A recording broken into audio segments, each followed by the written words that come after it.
December 12, 1911. Coronation Park, Delhi. Before tens of thousands of assembled subjects, Indian princes and nobles in their own royal finery, colonial officials, representatives drawn from every province of the empire, King George V and Queen Mary appeared in what the British organisers had designed as a ceremony marking the transfer of power at the start of a new reign.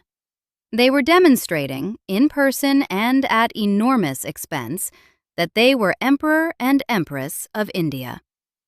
The 1911 Delhi Durbar was the third such gathering in the imperial record. It would be the last.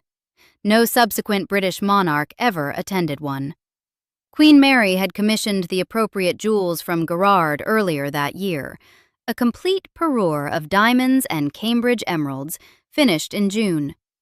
King George personally paid the jeweler's bill on May 26th as a 44th birthday gift. He described the centerpiece tiara in a private note as simply May's best tiara. What Queen Mary wore that afternoon covered her from crown to wrist. The Delhi Durbar tiara with its emerald toppers drawn from the family's Cambridge emerald collection. A negligee necklace with the 8.8-carat Cullinan 7 diamond hanging asymmetrically alongside a cabochon emerald drop. The Delhi Durbar stomacher pinned at her bodice, its center set with the 18.80-carat heart-shaped Cullinan 5, matching earrings, a diamond and emerald bracelet.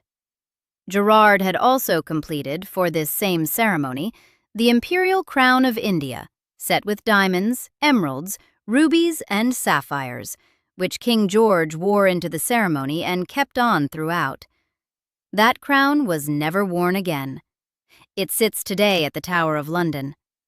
At the Durbar itself, nearly every Indian prince appeared in full regalia and bowed 3 times before the royal couple. One exception drew immediate attention. Maharaja Sayajirao III, the Gaikwar of Baroda, arrived wearing no jewelry at all. He bowed once. He turned his back as he stepped away. Some accounts reported he laughed softly. The British debated a formal response for months. In 1919, King George made him a Knight Grand Commander of the Order of the Indian Empire. The system absorbed the defiance and moved forward.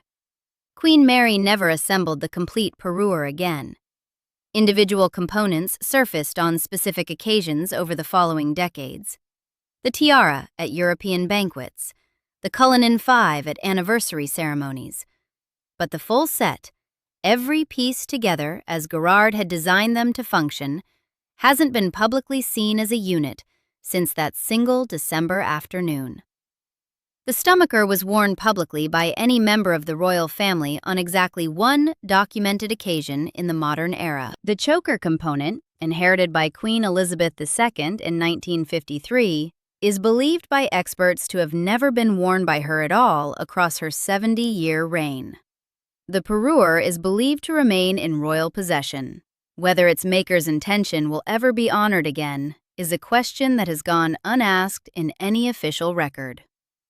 Some royal jewels aren't lost. They aren't missing. They aren't destroyed. They are simply too complicated to wear. 2 entirely distinct legal categories govern British royal jewelry, and understanding both is the only way to understand why so many significant pieces have silently withdrawn from public life. The crown jewels at the Tower of London belong to a category established by King James I in 1606. They belong to the nation, pass automatically with the monarchy, and can't be individually inherited, gifted, or sold. Over 100 objects containing more than 23,000 gemstones protected at the tower since the 1660s. The monarch is custodian, not owner. Their combined value has been placed at over $4 billion. They are uninsured. They appear at coronations and the state opening of Parliament. These pieces have no personal dimension. Everything beyond that statutory boundary operates by different rules entirely. Queen Elizabeth II owned approximately 300 personal jewelry pieces, roughly 20 tiaras among them, valued in aggregate at over 120 million euros. Her private property, as personal as a painting or a house. When she died in September 2022, those pieces passed to King Charles III under the terms of her sealed will, entirely tax-free under a 1993 Memorandum of Understanding on Royal Taxation that exempts monarch-to-monarch transfers from inheritance duty.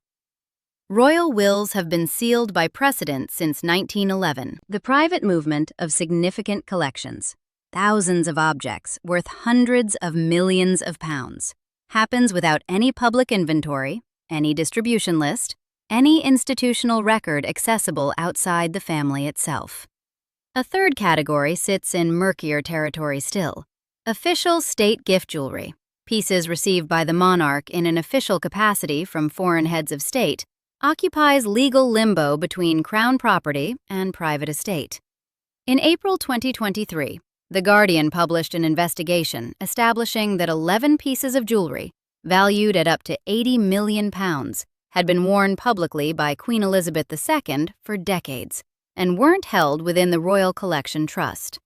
The Nizam of Hyderabad necklace was specifically named. Photographed on the Queen's neck at a National Portrait Gallery gala, its official current location declined when the newspaper asked Buckingham Palace to clarify. The Royal Collection Trust confirmed it didn't hold the pieces. The palace's stated position was that the royals didn't consider these jewels their private property. What they were, then, and where, went officially unanswered. No comprehensive royal gift list has been published since 2019. That gap covers the pandemic, the change of reign, and the 2023 coronation. As of late 2025, the palace's position is unchanged.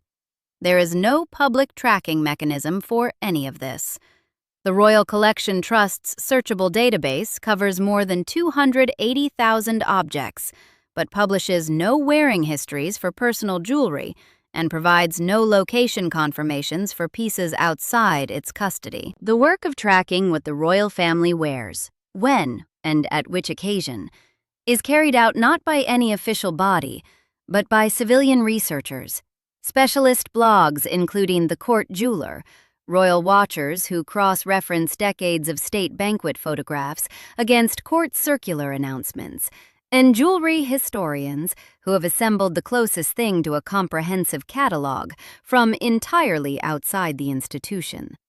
An unwritten rule within the royal family holds that large and important diamonds are worn only after 6 in the evening, which immediately restricts most of the most significant pieces to perhaps a dozen eligible occasions per year.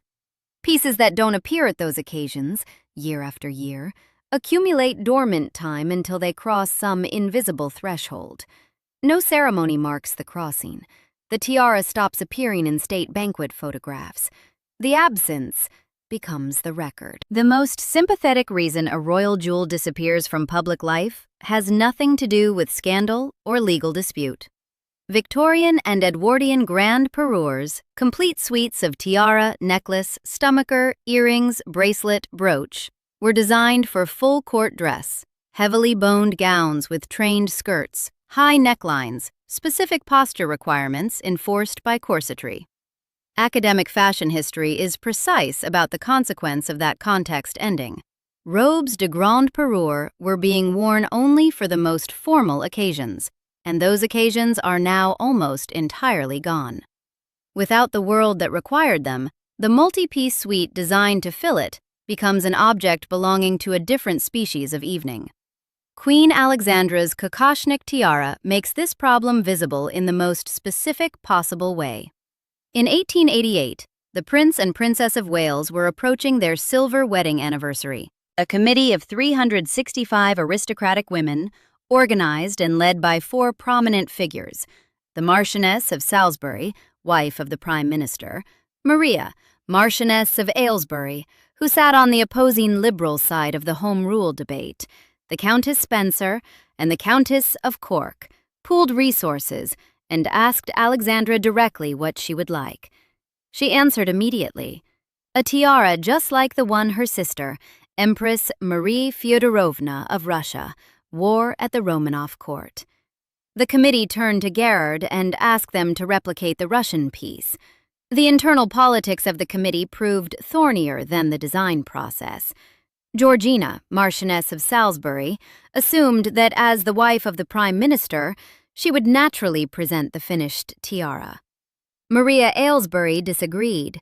It had been her idea, and she was one of the eldest and most influential women in the group. Their disagreement was, in miniature, the political confrontation consuming Parliament.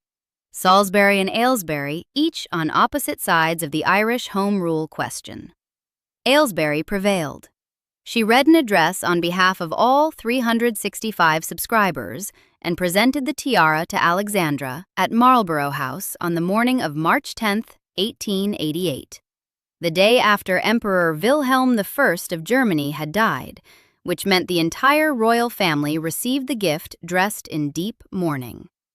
What they received was 61 graduated diamond bars, 488 stones in total, set in white and yellow gold, arranged in the wide fan shape of the Russian kokoshnik headdress. The final cost was £4,400. The piece was convertible.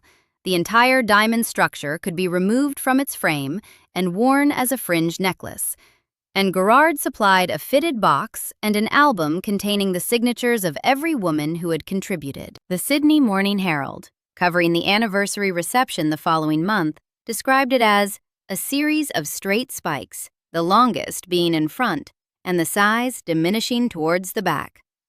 When an Associated Press correspondent watched Queen Elizabeth II wear it during her 1957 Canadian and American tour, they called it a rather heavy headdress and a blaze of diamonds in a sunray pattern. Both descriptions hold. The fan projects considerably outward from the skull, creating a silhouette that made complete architectural sense when paired with the jeweled dog collars and high necklines of the Edwardian court. Against modern evening dress, it announces itself as something designed for a different species of occasion. Alexandra wore it at her son's 1893 wedding, when the Duke of York married Princess Mary of Teck. Photographs from that day show the tiara's fringe bars not yet tightly set, gaps visible between them, Alexandra apparently gathering the structure with a separate jewel.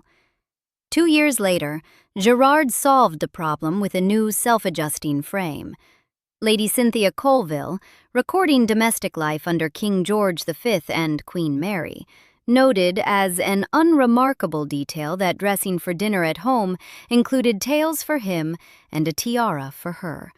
The kokoshnik was made for exactly that world. After passing from Alexandra to Queen Mary in 1925, then to Queen Elizabeth II in 1953, it was worn on the 1953-54 Commonwealth Tour, at the state opening of Parliament in Melbourne, at foreign state visits through the 1960s and 1970s. The last confirmed public wearing was a state banquet in Luxembourg in November 1976. 48 years of vault storage have followed. The Brazilian aquamarine parure has accumulated its own stretch of dormancy. Queen Elizabeth II received the original aquamarine suite as a state gift from Brazil, beginning in 1953. A tiara was commissioned from Gerard in 1957, then returned in 1971 for enhancement, including the addition of a large aquamarine stone at the front. The full set, tiara, earrings, necklace, bracelet, and brooch, was first worn at the Swedish state visit to Britain in 1954. Elizabeth wore it across the full span of her reign. The last confirmed public wearing was the Spanish state banquet at Buckingham Palace in July 2017. Since her death, the parure has passed into the care of Queen Camilla. In November 2024, Camilla wore an aquamarine tiara at the diplomatic reception at Buckingham Palace, but this was the 5 aquamarine tiara, a wholly separate and considerably smaller piece, easily confused with the Brazilian parure from a distance. The full Brazilian suite, the one with the Gerard-built tiara that Elizabeth wore at state visits across 5 decades, hasn't been on anyone's head since July 2017. An April 2026 exhibition titled Queen Elizabeth II, Her Life in Style, lists the Brazilian aquamarine tiara as one of its display pieces. Museum visibility functions as the compromise position. The piece's physical survival confirmed for researchers, the question of who should next wear it indefinitely suspended. Queen Mary accumulated over 200 tiaras across her lifetime. She was an active reorganizer rather than a passive receiver, breaking up pieces she found unfashionable, reclaiming gems from jewels she'd grown tired of, reassigning stones to new commissions. The diamonds in the Delhi Durbar tiara were originally set in a Boucheron tiara she commissioned in 1902, built from 675 diamonds presented to her by the directors of the De Beers mine in Cape Town. She wore the Boucheron occasionally through 1905, but it was clearly not a favorite. When she decided to build the Delhi Durbar parure, she dissolved the Boucheron to fund it. Even that, a woman who wore tiaras to weeknight dinners without comment, couldn't find the occasion to reassemble the complete Delhi Durbar set after 1911. The complete parure, worth approximately £8.5 million in assembled form, has remained disassembled for over a century. Then there are the pieces that vanished, not because they were impractical, but because the people associated with them became, for the institution, impossible to acknowledge. Edward VIII abdicated on December 11, 1936, in large part because of his relationship with Wallis Simpson, an American divorcee whose twice-divorced status made their marriage incompatible with the Church of England's position on the remarriage of divorcees. The Duke and Duchess of Windsor spent the following decades in French exile. His gifts to her over those years included an extraordinary collection of jewelry, largely by Cartier Paris, Art Deco pieces that would come to define that period's jewelry history. Those who documented the collection described his gifts as gestures of defiance against the family that had effectively exiled them both. The emerald bracelet, the Colombian stones, the panther pieces. The collection became one of the great jewelry archives of the 20th century, assembled at the edges of the family's official world. The Duchess died in April 1986. The collection reportedly went to auction the following year, reportedly raising over $50 million against an initial estimate of $7.5 million, reportedly including 87 pieces attributable to Cartier Paris, reportedly constituting a world record for a jewelry sale at that time. None of it reportedly returned to the British royal family. The pieces passed into private ownership and have reappeared at auction houses in the decades since. The Windsor jewels represent the extreme destination available to royal jewels. Associations so toxic, the collection wasn't merely vaulted, but expelled entirely. Those pieces exist. They circulate. They are simply no longer royal, and they won't be again. Most pieces don't take that route. The Koh-i-Noor diamond is the clearest example of the opposite problem. A piece that can't leave, but that has become, for any modern royal who understands the calculation, unwearable. The 105.6-carat stone entered British possession via the East India Company in 1849, when the Maharaja Duleep Singh, 14 years old at the time, signed documents surrendering it under conditions historians have consistently characterized as coerced. India, Pakistan, Afghanistan, and Iran each maintain competing claims to the stone. As a crown jewel, it's legally inalienable. It can't be sold, can't be formally returned, can't leave British possession without an act of Parliament. It sits in permanent display at the Tower of London, visible to millions of visitors every year, serving as the most famous single argument for repatriation in the world. At the May 2023 coronation, Queen Camilla announced in advance that she wouldn't be wearing it. The stated reason? The Koh-i-Noor is such a direct symbol of empire and conquest that wearing it would be seen as highly inflammatory by many. A queen consort declining, on the record and before the ceremony, to wear a piece of crown property because of what wearing it would mean. What replaced it in her coronation crown was the Greville tiara, a piece with a wholly domestic British provenance, made for an Edwardian socialite, carrying none of the same colonial freight. That substitution wasn't merely aesthetic. It constituted a statement of institutional position on what the monarchy was prepared to signal to the world in 2023. The 2023 provenance question extends further than one stone. That same year, a Guardian investigation using Indian archive documents established that multiple pieces in the royal collection had been, as the reporting described, extracted from India as trophies of conquest and later given to the royal family. Which other items in the collection carry similar histories, and whether any have become too politically charged to revive, has never been publicly assessed. They sit in the collection with their biographies present but unacknowledged, neither brought out in public nor formally retired. The silence around them is itself a form of institutional position. Princess Margaret's personal jewelry took a third path. She died on February 9, 2002. Her personal pieces reportedly went to public sale at Christie's London in June 2006, reportedly going on display in the days before the auction. Her wedding tiara, worn at her marriage to Anthony Armstrong Jones at Westminster Abbey in May 1960, reportedly among the lots. Those pieces aren't forgotten, and they aren't vaulted. They are simply no longer royal. That clarity, however arrived at, constitutes an ending. The pieces still in the vault have no such resolution. The machinery of royal inheritance and administration creates a fourth category of disappearance, one where neither aesthetics nor scandal nor colonial politics explains why something has gone quiet. Sometimes it's the machinery itself doing what machinery does when there are no mandatory reporting requirements. The Greville bequest arrived in royal possession in 1942, when Margaret Greville, an extraordinarily wealthy socialite who had cultivated close relationships with the royal family across several decades, died and left her jewelry collection to the Queen Mother. Tatler described Greville as the most important name in royal jewelry.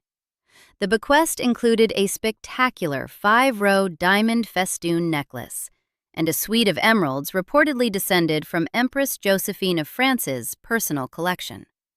If that provenance holds, an unbroken chain of custody runs from Napoleon's court to the present British royal household, a span of over 2 centuries. Those emeralds, if they are where they are said to be, are sitting in vaults somewhere in Britain right now, having last been publicly worn sometime before the Queen Mother's death in March 2002. The Queen Mother kept the collection until that death. It passed to Queen Elizabeth II. After September 2022, King Charles III inherited it as part of Elizabeth's private estate. Queen Camilla has begun wearing individual pieces. The Greville tiara, with its distinctive honeycomb design by the Parisian house of Boucheron, served as the centerpiece of her coronation crown in May 2023. The Greville emerald necklace appeared in November 2025, though Camilla wore it that evening without its large pear-shaped emerald pendants, those pendants remaining in storage. Several brooches emerged in what observers documented as deliberate forays into the Greville emerald collection over the same period. The revival is real and ongoing. But the full inventory of what the Greville bequest contains has never been published in any public record. The portions that haven't been worn since the Queen Mother's last appearances, over 2 decades of dormancy, remain unidentified. Pieces reportedly from Empress Josephine's collection may have sat in British vaults since 1942 without anyone outside the royal household being able to confirm which specific pieces they are, or whether they have been worn at all since before Queen Elizabeth II's accession. Princess Diana's personal jewels present a different kind of accounting puzzle. Most are traceable. Her sapphire and diamond engagement ring, a large oval sapphire surrounded by 14 round diamonds set in 18-karat white gold, passed to Prince William after Diana's death in August 1997 and was given to Catherine on their engagement in 2010. Diamond elements from Diana's collection were incorporated into a ring Harry gave Meghan Markle. Those transfers are confirmed and documented. The Saudi suite isn't. Crown Prince Fahd of Saudi Arabia gave Diana a substantial wedding gift in 1981, a suite comprising a watch, earrings, bracelet, and necklace. Its location after 1997 hasn't been confirmed in any public record available, not listed in the Royal Collection Trust, not confirmed as inherited by either of her sons. Present somewhere, in all likelihood, tracked by nobody official, quieter disappearances accumulate without explanation. The Pakistani turquoise necklace was worn publicly by Queen Elizabeth II at Royal Ascot in 2007 and hasn't been publicly seen since. The full earrings matching the Vladimir tiara, a piece otherwise in regular active rotation, were worn on state visits into the early 2000s and haven't been publicly seen since 2005, despite the tiara itself continuing to appear at diplomatic receptions. These aren't dramatic vanishings. They are the quiet kind, which in some respects makes them stranger. Pieces that attended one occasion and then, without announcement or explanation, simply didn't attend the next. The 1993 tax memorandum creates a structural incentive that compounds all of this. Leaving a significant piece to anyone other than the next sovereign attracts inheritance tax, which means the default position is for large collections to consolidate at the top rather than distribute widely. The practical consequence? Fewer permanent assigned caretakers for each individual piece. More pieces waiting in the central collection for a decision about who should next be associated with them. Without someone who has been given ownership or extended custodianship, and therefore has personal incentive to bring a piece out for appropriate occasions, those pieces wait. They wait with no deadline, no review mechanism, no institutional obligation to revisit the question. The jewelry philosophy of the British monarchy has shifted in the last 3 decades, and the shift compounds every reason pieces disappear.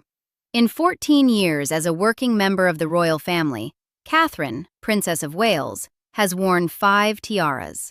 5. Queen Elizabeth II owned approximately 20 and wore most of them publicly at some point across her 70-year reign. A royal commentator who documented Catherine's selection pattern was direct. Her choices tend to prioritize messages of continuity, usually indicating that she's taking up the legacy of royal women who came before her. Observers have noted that she has so far avoided wearing any tiara specifically and prominently associated with Queen Elizabeth II's own identity, suggesting a deliberate effort to connect across generations without stepping directly into her predecessor's particular visual territory. All 5 of Catherine's choices carry narratives that function without a briefing note. The Cambridge Lover's Knot tiara was Diana's most worn piece and is now Catherine's. That message requires no annotation, a straight line from one Princess of Wales to another, across the most emotionally significant royal relationship of the preceding generation. The Strathmore Rose tiara, given to the Queen Mother as a wedding gift from her father in 1923, sat unworn in public for almost a century before Princess Eugenie wore it at her October 2018 wedding, with Catherine wearing it in the years that followed. That revival, reaching back past the immediately preceding generation to find a dormant piece and restore it, is itself a kind of statement, distinct from simply wearing the most recently circulated item. Diana's engagement ring is the purest expression of the modern jewelry logic. Originally given to Diana as heavy sapphire studs with diamond halos, the earrings were altered by William into a drop style for Catherine. The ring itself, the large oval sapphire surrounded by 14 round diamonds in 18-karat white gold, passed to him after Diana's death, and he gave it to Catherine in November 2010. The piece carries no acquisition history that provokes political controversy. It isn't colonial, It isn't connected to any disgraced figure or contested ceremony. It carries grief, love, and continuity with a woman who died young and who remains the most emotionally resonant royal of the preceding generation. It accomplishes everything a modern royal jewelry choice needs to accomplish. It signals meaningful connection, it invites warmth, and it requires no additional research to interpret. Hold that beside the Delhi Durbar stomacher, made for a ceremony in which the British demonstrated their control over a colonized population. The stomacher was worn in front of thousands of assembled Indian princes, required to appear in full finery and bow 3 times before the sovereign. The Indian prince who bowed once and turned his back has been treated more sympathetically by history than the ceremony that framed him. A modern royal wearing the stomacher at a state banquet, photographed, identified by specialist researchers within hours, discussed across platforms that exist precisely to contextualize objects like this one, would be making an argument. Nobody has agreed to make that argument, and so it sits unworn, and every year it sits unworn adds a small additional weight to the question of reviving it. The media environment that formed around the monarchy from approximately 2018 onward made jewelry choices into political acts in a way they had never quite been before. Every significant piece that appears at a state event is identified by name, and its acquisition history, its associated figures, its estimated cost against current economic conditions, and its suitability to the occasion are all noted within the news cycle. The period of the Duke and Duchess of Sussex's time as working royals, and the subsequent public discussions that followed their departure, created an atmosphere in which every royal choice was read for its implications. That atmosphere didn't dissipate. It settled into permanent conditions for how the institution is observed and how its choices are interpreted. Queen Camilla has been more willing than Catherine to challenge expectations.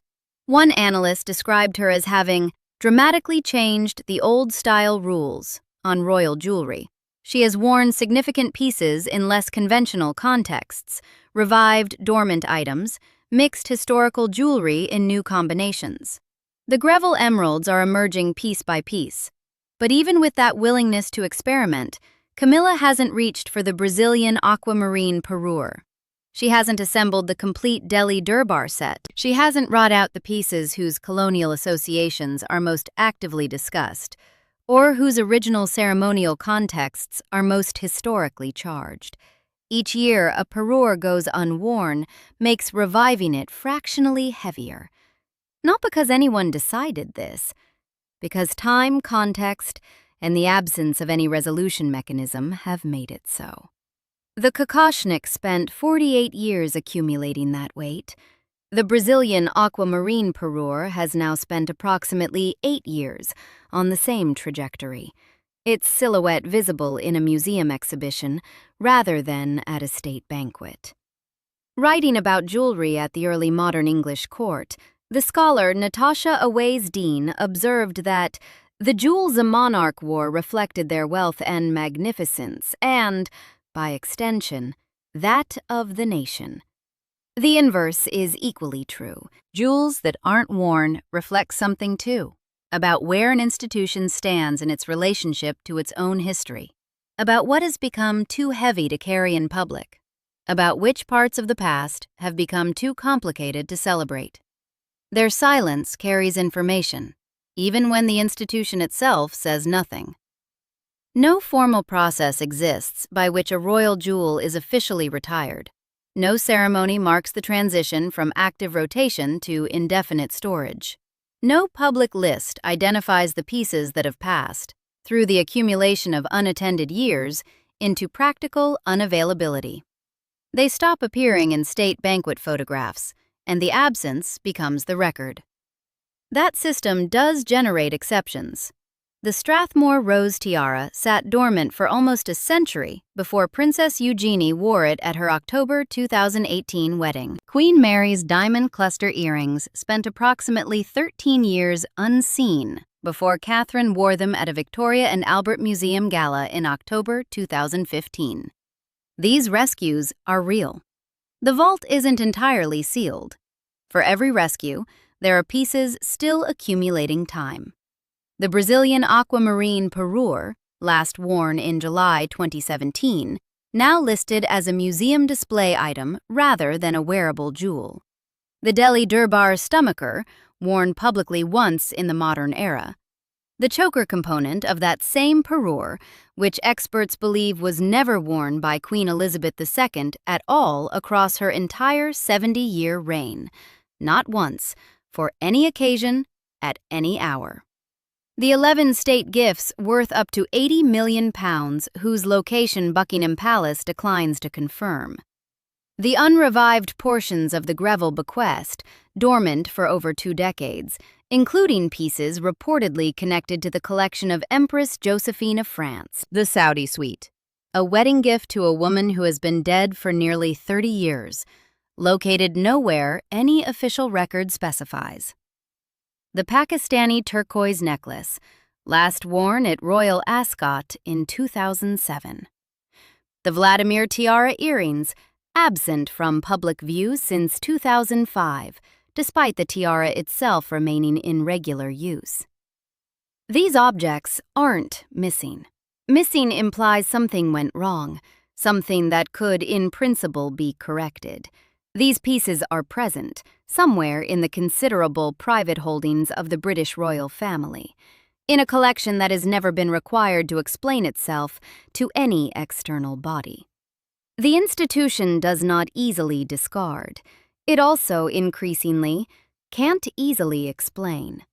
The result is a collection of objects that outlasted the women who wore them, the occasions that required them, and the world that understood them. They sit in the dark not because anyone decided to forget them, but because no one has yet decided to remember them. The strange thing isn't that these jewels disappeared. The strange thing is that they are still there, waiting for a royal family that no longer knows what to do with them.